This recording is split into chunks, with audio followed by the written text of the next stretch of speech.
आपको मैं स्वागत करता हूं और कामना करता हूं कि गली के सदन का जो हमारा लक्ष्य है,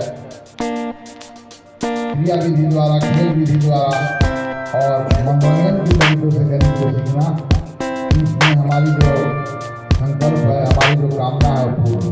तो आइए गणित के सदन का शुरुआत करने के पहले एक बार जोरदार तालियों से स्वागत है।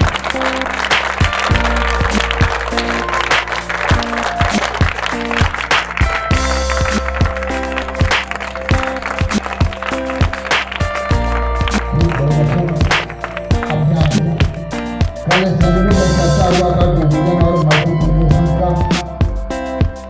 डिवीजन और मल्टीप्लिकेशन को एक दूसरे के व्युत्क्रम मतलब उल्टा क्रिया के रूप में देखें। कल हमने डिफाइन किया यही था कि मल्टीप्लिकेशन क्या है और डिवीजन क्या है।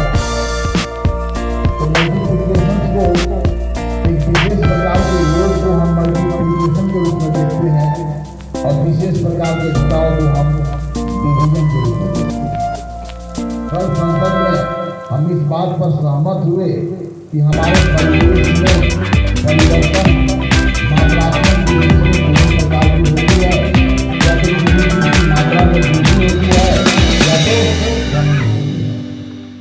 Only two kind of changing takes place around us, increasing or decreasing with a view to quantity।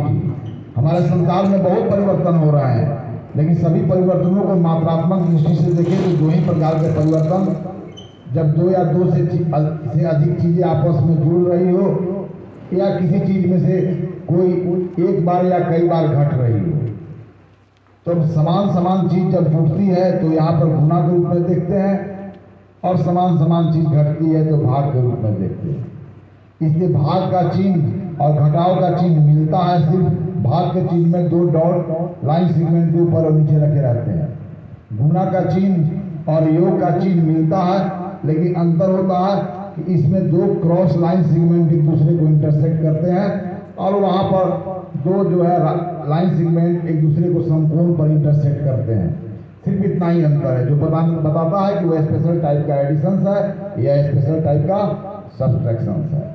Okay, अब देखिए, तो हम लोग कल क्या पढ़े थे कि what is the meaning of 2 multiplied by 3, what is the meaning of 4 multiplied by 5, what is the meaning of 6 multiplied by 7, और what is the meaning of 2 times 3, what is the meaning of 4 times 5, what is the meaning of 6 times 7, and what is the meaning of 6 divided by 3, what is the meaning of 20 divided by 5, what is the meaning of 42 divided by 7।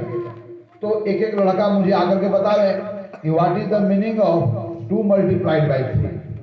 कल ही मैं बताया हूं 2 गुने 3 का मतलब क्या है। क्योंकि गुना यहाँ गुना है जो विशेष प्रकार का योग है, तो योग के रूप में इस गुना को क्या कैसे देखते हैं, तुम बताएगी? कौन बताएगा? कल ही मैं बताया हूं, क्योंकि गुना को योग के रूप में बताना है। कल ही आपके सामने घटना घटी है। 4 गुने 5 यानी कोई है यहाँ बार बार जोड़ी जा रही है। 6 गुने 7 माने ये भी योग है, कोई संख्या है जो अपने आप से बार बार जोड़ी जा रही है। तो 2 मल्टीप्लाइड बाई 3 का मीनिंग क्या हुआ? आओ इधर, और कोई बताएगा? कल ही मैं बताया हूं, तुम बताएगा। चलो तुम पहले बताओ। 2 को अपने आप से 3 बार जोड़ा जाना। 2 को अपने आप से 3 बार जोड़ा जाना। क्या कल मैं यही बताया था? 0 में 3 को 2 बार जोड़ा गया है। यहाँ सामने नहीं, वो रिजल्ट को नहीं, रिजल्ट तक पहुंचे हैं कैसे वो अलग बात है। रिजल्ट तक हाँ वेरी फाइन। तो 2 मल्टीप्लाइड बाई 3 का मतलब क्या हो गया?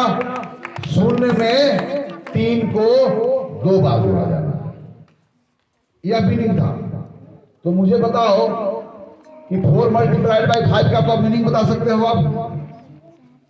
बता सकते हो? कौन बताएगा? एक लड़का, 2 लड़का और बताओ, 3 लड़का और बताओ, और कौन बता सकता है? तुम लोग बता सकते हो? चलो क्या होता है, चलो बताओ, अरे बताओ। शून्य में अपने आप से 5 को 4 बार जोड़ा जाना। लिख दो वहां पर।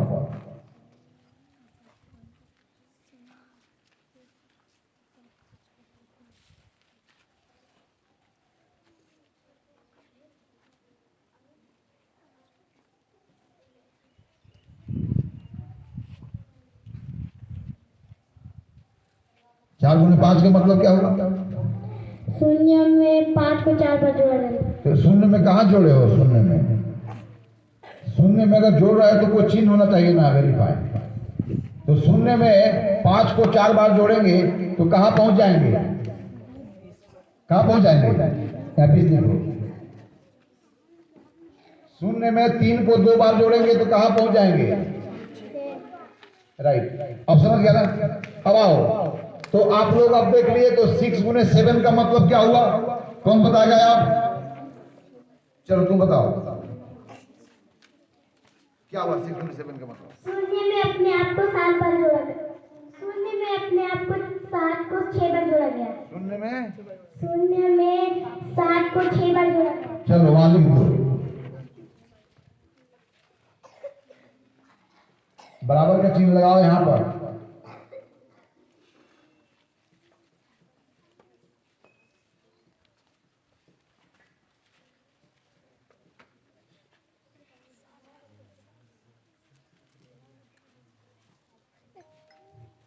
कहां तक पहुंची? चलो समझ गया ना? अब मैं कल बताया कि ये भाग जो है, यहाँ पर घटाव का चिन्ह मिलता है ना, इसे घटाव का चिन्ह हुआ, भाग में सिर्फ यही अंतर है। तो यहाँ पर यहाँ देखा कि गुना जो है, शून्य में किसी संख्या को बार बार जोड़ा जाना। गुना का मतलब होता है कि शून्य में किसी संख्या को, शून्य में 5 को 1 बार जोड़ा गया तो इसको क्या लिखेंगे? शून्य में 5 को 1 बार जोड़ा गया तो क्या लिखेंगे? 1 गुने 5। शून्य में 5 को 2 बार जोड़ा गया तो क्या लिखेंगे? शून्य में 5 को 3 बार जोड़ा गया तो क्या लिखेंगे? यस। अब 6 भागा 3, 20 भागा 5 और 42 भागा 7, यहाँ पर गुना का उल्टी क्रिया के रूप में देखना है। यहाँ पर शून्य से हम आगे चले थे, लेकिन जब हम भाग में पीछे की ओर चलेंगे तो हमारी कहां तक हम पहुंच सकते हैं? 0 तक। क्योंकि आप गुना में शून्य से आगे की ओर चलना, तो भाग में पीछे की ओर चलना और शून्य तक पहुंचना। लेकिन यहां पर बार बार 5 जोड़ा जा रहा था, यहां पर 6 में कौन संख्या बार बार घटाया जाएगा? यहां पर 20 में कौन संख्या 5 बार बार घटाया जाएगा? और तो 20 में 5 को कै बार निकालेंगे जिससे 20 जो था हमारे पॉकेट में अब कितना हो जाए? कितना हो जाए? 0 हो जाए। यहां पर 42 में 7 को हम कितनी बार निकालेंगे जिससे 42 कितना हो जाए? क्योंकि 0 में 7 को 6 बार जोड़ने से 42 हुआ, तो 42 में 7 को कै बार निकालेंगे 0 हो जाएगा? 6 बार। आइए इन्हीं प्रश्नों को उत्तर दे। 6 भागा 3 लिखो, कौन लिखेगा? कौन लिखेगा? 6 भागा 3 कितना हुआ? कितना हुआ? लिखो। 6 में 3 को क्या बार निकाल सकते हो जिससे तुम्हारे पास सुन रहे हो? तो 6 भागा 3 कितना हुआ? लिखो। ये ना 6 है, इसमें क्या को 3 को निकालेगा? 1 2 तो 0 बच जाएगा।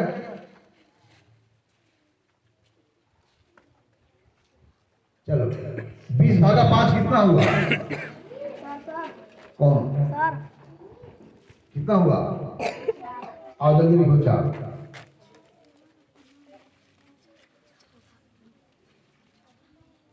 अच्छा 20 भागा 5 अगर 4 हुआ तो 5 में 4 कितना होना चाहिए?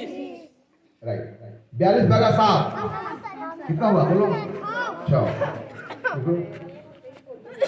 तो 42 भागा 7 का मतलब 42 में 7 से भाग करने के बाद मुझे अगर 6 मिला तो 6 में 7 से गुना करेंगे तो क्या मिलना चाहिए?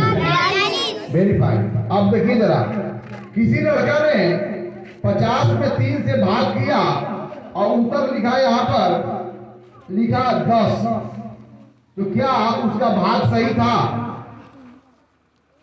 50 में 3 से भाग करने के बाद 10 प्राप्त हुआ, मतलब 50 में 3 करके निकाला तो 50 10 बार निकालने के बाद 0 हो गया, ऐसा उन्होंने कहा। तो क्या उसकी भाग सही थी? सही थी? सही थी? बताओ। तुम्हारे मित्र ने 50 भागा 3 बराबर 10 लिखा, तो बताओ कि उसका भाग सही था कि गलत था? कौन बताएगा? क्यों हो गया साइलेंट? बस इतना ही तक तुम लोग, तुमको मैं बुलाया हूं। क्या सही था? सही था? इधर आओ। कैसे गलत था बताओ? बताओ, इतना बड़ा हो गया, बोलो कैसे गलत था? जानते हो या नहीं जानते हो? मुंह मत चिपकाना, सीधे बोलो यस और नो। क्या सही है गलत है? कौन बता सकता है? गलत तो उन्होंने भाग किया है, कौन बताएगा?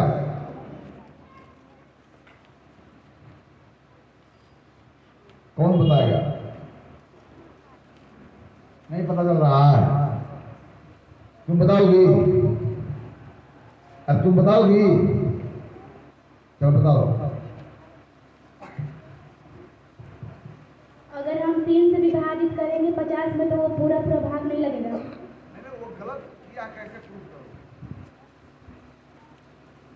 क्योंकि वो 3 के टेबल में नहीं आता है।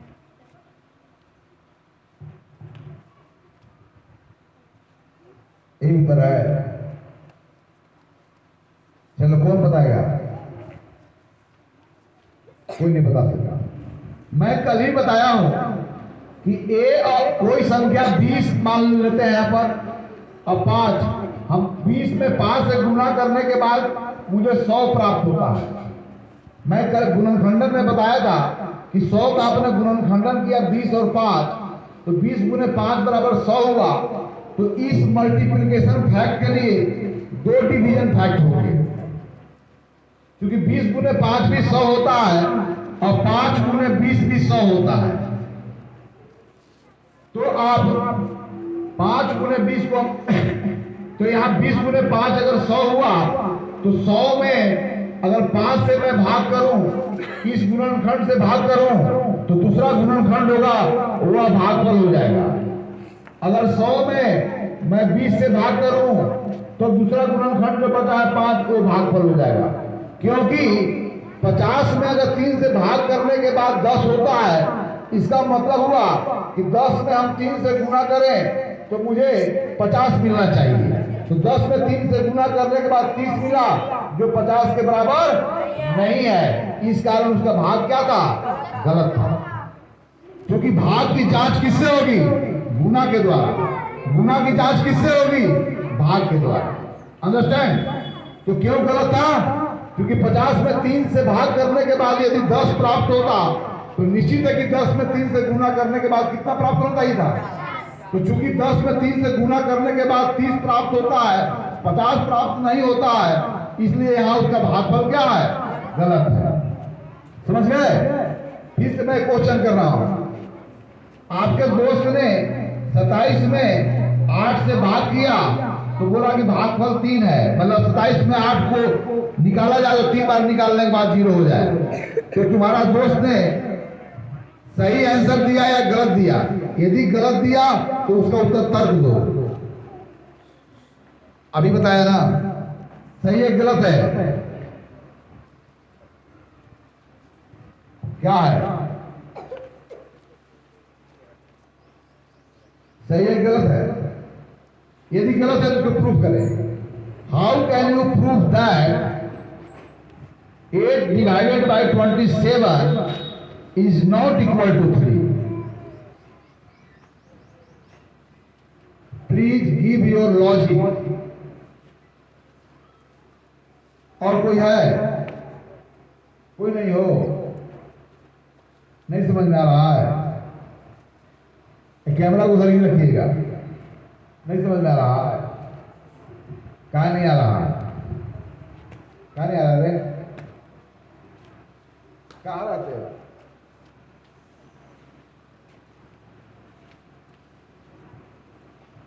समझ में आ रहा है कि नहीं आ रहा है? क्या रे? आ रहा है? चल बोल लो तो बोल, पीछे रखिए।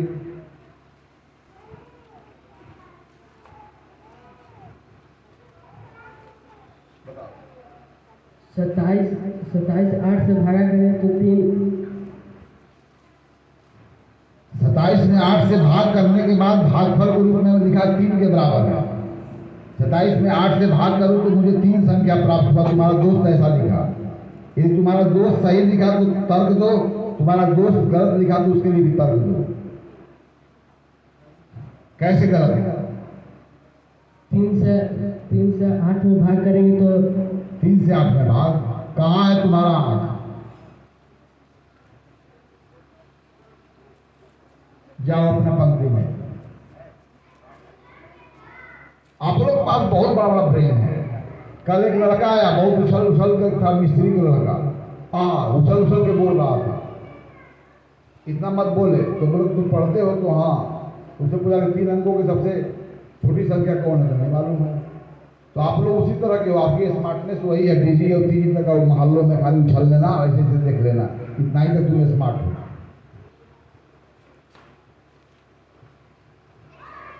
तुम समझा? अब तो मैं क्या बोलूं? देखो फिर से मैं बोल रहा हूं।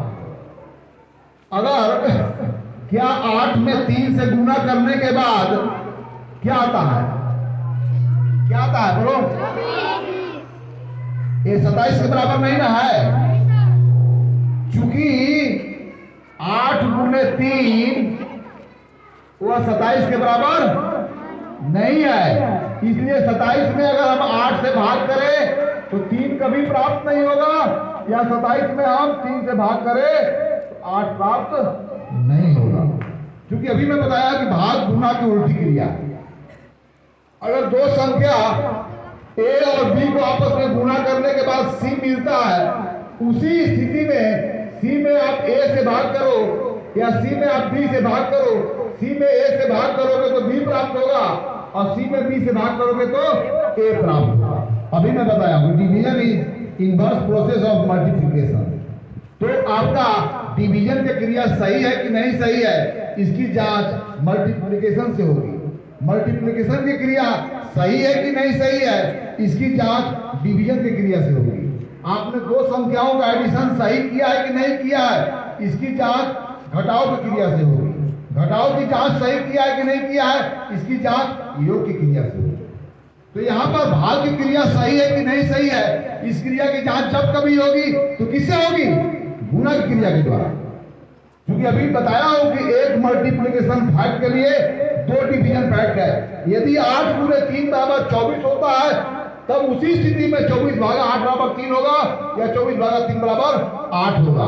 लेकिन 8 और 3 का गुना करने के बाद अगर 24 नहीं होता है तो कभी भी 24 में 8 और 3 से भाग करेंगे तो 3 प्राप्त नहीं होगा, 3 से भाग करेंगे तो 8 प्राप्त नहीं होगा। समझा कि नहीं समझा? फिर मैं लिखता हूं, अब की बार तुम लोग सही उत्तर देना।